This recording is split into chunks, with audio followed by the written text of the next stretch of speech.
Chris Coons didn't just step into a Senate hearing that day. He stepped into history. Facing Kash Patel across the room, Coons reminded him of a promise that once carried the weight of trust, that the FBI would remain free from politics, free from retribution, free from loyalty tests. But now, years later, the cracks in that promise are showing. Top officials have been forced out, lawsuits are piling up, and whispers of a bureau reshaped for political gain are no longer whispers, they're headlines. Coons didn't waste time with soft questions. He cornered Patel, pressing him on firings, budget cuts, oversight failures, and evasive answers that only raised more suspicions. Start by reading something you said to me during your confirmation hearing under oath. I have no interest, no desire, and will not, if confirmed, go backwards. There will be no politicization at the FBI.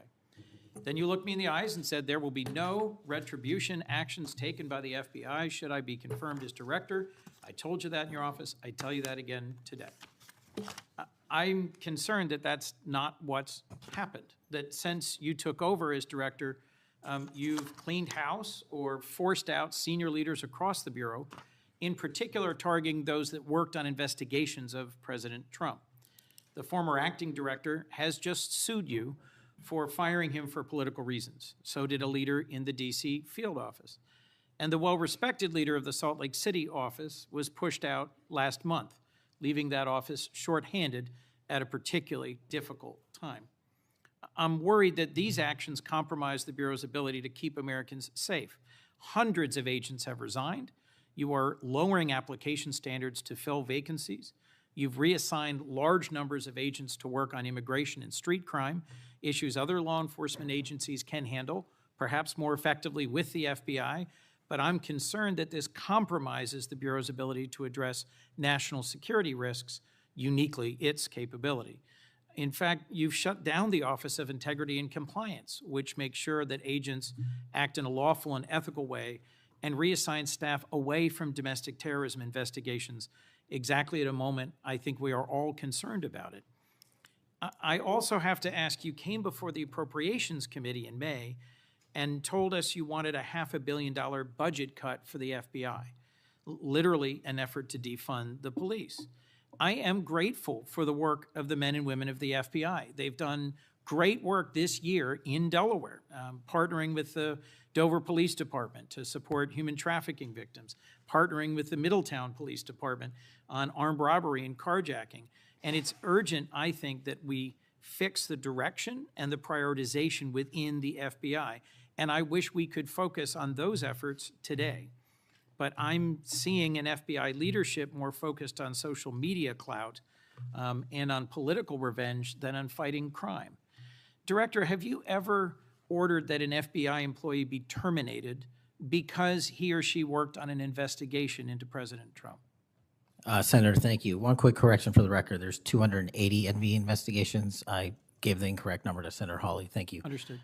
As far as a lot of your statement, I disagree with it, and I'm happy to address it. But the only way, generally speaking, an individual is terminated at the FBI is if they have violated their oath of office, violated the law, or failed to uphold the standards that we need them to have at the FBI.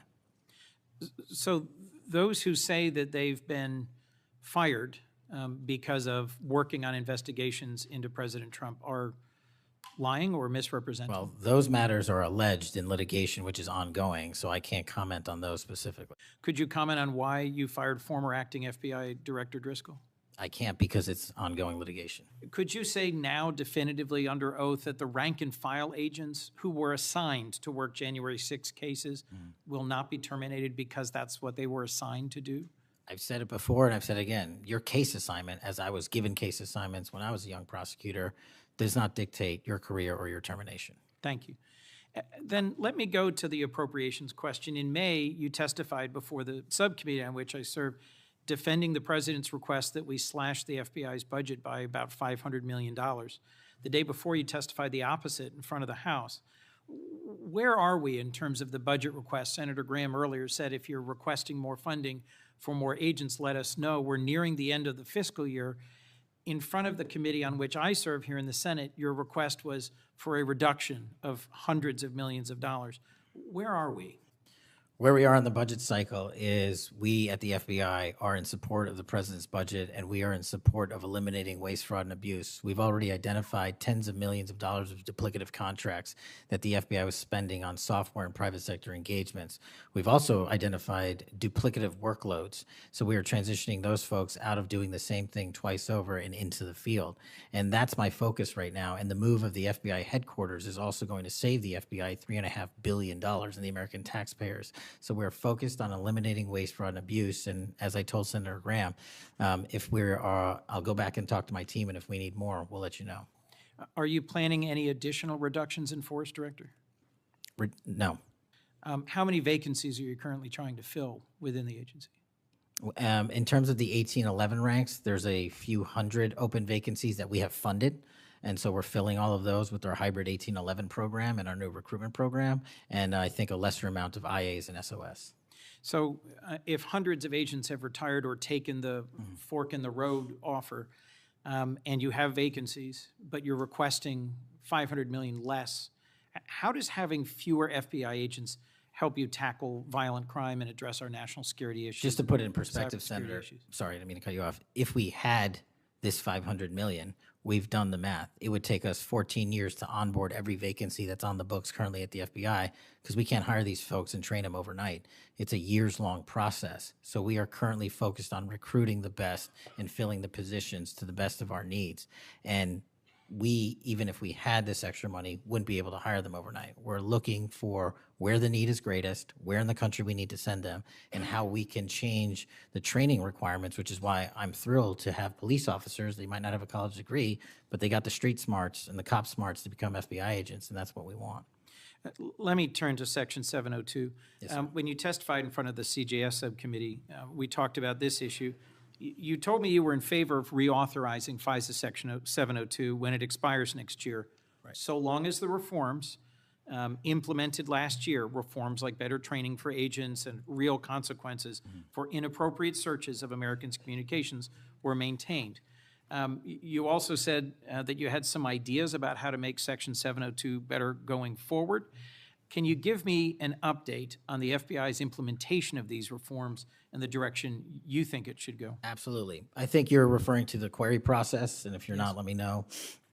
But any instance of abuse or mistakes that were made in the query process have now been changed. It used to be you can make multiple mistakes and continue to access the query database system. I've changed that. If you make a mistake, you're immediately sidelined, a review is conducted, and if it was an actual mistake, i.e., there should have been S on the end of that name and there wasn't, then we put you back in. But we have to review those matters. So that's happening. And if there was an intentional mistake, you have no more access to the 702 query system and its database. So we've also done an audit of the entire The tension in that room wasn't just about one man's leadership. It was about whether America's most powerful law enforcement agency is quietly turning into something it was never meant to be, a weapon of politics. And the stakes? Nothing less than the credibility of justice itself. When Chris Coons looked Kash Patel in the eye during his confirmation, the promise was crystal clear. There would be no politicization inside the FBI, no acts of retribution, and no bending of justice for political convenience. It wasn't a casual statement. It was sworn under oath, a declaration meant to protect the very foundation of the Bureau's independence. But as Coons laid out in the hearing, reality tells a far darker story. Senior leaders who had served for decades were suddenly forced out. Respected field office directors were pressured into retirement. And in some cases, lawsuits now claimed firings were carried out for political reasons, not professional misconduct. That's not speculation. It's in black and white, filed in court. For the rank-and-file agents who remain, the message couldn't be clearer. Your career may depend not on your performance, but on whether your work offends those in power. That kind of culture sends shockwaves through every corner of the Bureau, eroding morale and undermining the very independence Patel once vowed to defend. Coons' challenge wasn't just about broken words. It was about whether the FBI is still anchored to its mission or drifting into dangerous territory. Chris Coons didn't stop at broken promises. He turned the spotlight on what many now call a quiet purge inside the FBI. In just a short span, some of the most respected figures in the Bureau were pushed out. The former acting director filed suit after claiming his removal was politically motivated. A seasoned leader in the D.C. field office faced the same fate, and the highly regarded head of the Salt Lake City office was forced out, leaving that region critically understaffed during one of its most difficult periods. This wasn't just a reshuffling of desks, it was a dismantling of institutional experience. Hundreds of career agents walked away, either resigning in protest or accepting early exits. The vacancies left behind have grown so severe that the FBI has been lowering recruitment standards to fill the gaps. Instead of seasoned investigators with years of specialized training, new hires are being rushed in under looser requirements. The effect is devastating. A hollowed-out agency where expertise is drained, morale is collapsing, and trust is fading. Coons' warning was clear. What's happening inside the FBI isn't renewal, it's erosion. And if the pattern continues, the damage won't just be internal.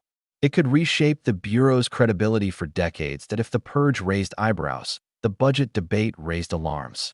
In May, Chris Coons confronted Kash Patel with a contradiction that stunned even seasoned senators. One day, Patel testified in support of reducing the FBI's budget by nearly $500 million. The very next day, in front of a different committee, he appeared to defend the Bureau's need for more resources. Which was it? More money to meet growing threats, or less money to shrink the agency? For Coons, the contradiction wasn't a minor slip. It was a red flag. At a time when cyber attacks are becoming more sophisticated, domestic extremism is on the rise, and global adversaries are probing America's defenses, how could the FBI's director justify cutting funding that supports agents, training, and investigations? Patel's defense sounded more like an accountant's balancing act than a leader's vision. He spoke of eliminating duplication, streamlining contracts, and saving billions by moving headquarters. But the optics told a different story. A bureau deliberately weakened at the very moment threats are multiplying. For critics, this wasn't belt-tightening. It looked like sabotage dressed up in spreadsheets. And Coons' question lingered in the air. Why starve the very agency tasked with keeping Americans safe? As if the staffing crisis and budget contradictions weren't enough, Chris Coons zeroed in on a move that struck at the FBI's core safeguards: oversight. Under Patel's leadership, the Bureau quietly shut down the Office of Integrity and Compliance, the very division tasked with ensuring agents followed the law and upheld ethical standards. Even more shocking, the Internal Auditing Office responsible for monitoring surveillance programs was dissolved as well. On paper, Patel claimed it was efficiency. He insisted the duties were simply folded into other departments, reducing duplication and streamlining the process. But Coons wasn't convinced, and neither were outside observers. For decades, those offices existed to provide an independent check against abuse, an extra layer of accountability designed to protect both the agency and the public. Eliminating them under the banner of efficiency left one unavoidable question: was oversight being streamlined or stripped away? The timing made it even more alarming. With surveillance authorities under intense scrutiny and public trust already fragile, removing dedicated watchdogs looked less like reform and more like retreat. Coons pressed Patel to explain how the FBI could credibly promise accountability while dismantling the very structures built to ensure it. The answer he gave did little to reassure. The most telling moments came when Chris Coons demanded straight answers, and Kash Patel simply wouldn't give them. When asked directly if FBI agents were ever terminated because of the cases they worked, Patel avoided the heart of the question. He repeated vague lines about violations of standards and ongoing litigation, but never offered the one response that could have restored trust: a clear denial. That silence spoke louder than words. If everything was as fair and transparent as Patel claimed, why hide behind legal language? Why not tell the American people definitively that no agent was punished for simply doing their job? Coons pushed again, pointing to lawsuits already in motion, to the chilling effect across the Bureau, and to the damage such uncertainty inflicts on morale. But Patel refused to step past the safety of carefully crafted phrases. For those watching, the evasions were impossible to ignore. In an agency where credibility is everything, dodging simple yes or no questions only deepens suspicion. Coons made it plain. Without transparency, there can be no confidence.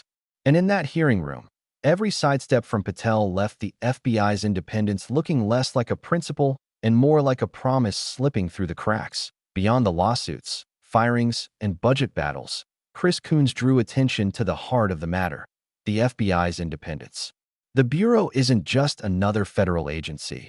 It's the nation's frontline defense against terrorism, espionage, cyber attacks, organized crime, and corruption. Its power is immense, but so is its responsibility. And that responsibility depends entirely on one fragile foundation: public trust. The moment Americans start to believe the FBI answers to politics instead of the law, its credibility collapses. Without credibility, badges mean less, investigations carry less weight, and even successful prosecutions risk being dismissed as partisan games. That's the danger Coons highlighted: the slow erosion of trust that can hollow out the Bureau from within. It's not just about today's cases. Lowered hiring standards, dismantled oversight, and forced resignations chip away at institutional memory and expertise. Once that knowledge is lost, it cannot be replaced overnight. The result is an FBI less capable, less respected, and more vulnerable to outside influence.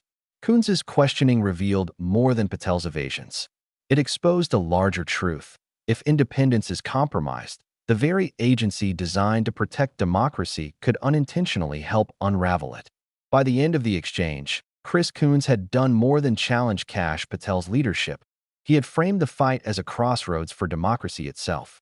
The stakes weren't abstract. They were brutally clear: independence versus influence, professionalism versus politics, the rule of law versus loyalty tests. If the FBI bends under political pressure, every investigation it touches risks being stained by doubt. Think about what that means in practice. Counterterrorism cases could be dismissed as partisan. Corruption probes could be seen as vendettas. Cybercrime crackdowns could be twisted into political narratives. Once the perception of neutrality is gone, every verdict, every arrest, and every conviction carries a shadow. And in law enforcement, perception is power. Coons's warning was simple but devastating. When the FBI's integrity is questioned, the safety of the country itself is questioned. Because no matter how many agents, how many offices, or how many tools the Bureau has, none of it works without trust. This wasn't just a Senate hearing. It was a mirror held up to an institution in crisis. And the reflection staring back raised the most unsettling question of all: can the FBI still serve the people, or is it sliding into something far more dangerous? By the time Chris Coons finished, the hearing felt less like routine oversight and more like a warning shot to the entire country. The evidence laid out was staggering: broken promises, a purge of respected leaders, a budget plan that weakened the Bureau, oversight mechanisms dismantled, and evasive answers when clarity mattered most. Piece by piece, it painted a picture of an FBI drifting from its core mission of impartial justice. But this isn't just about one director or one Senate exchange. It's about the future of an institution that holds unparalleled power. The FBI has the authority to investigate threats, foreign and domestic, to uncover corruption at the highest levels, and to protect the safety of millions. If that authority is compromised, or even perceived as compromised, the consequences ripple through every corner of American life. Trust is the oxygen of justice, and without it, even the strongest system suffocates. So now the question is bigger than Kash Patel. It's about whether the FBI can still be trusted to stand above politics, or if it has already crossed a line it may never fully return from. What do you think? Can the Bureau remain truly independent? Drop your thoughts in the comments. And don't forget to subscribe for more breakdowns that go beyond the headlines.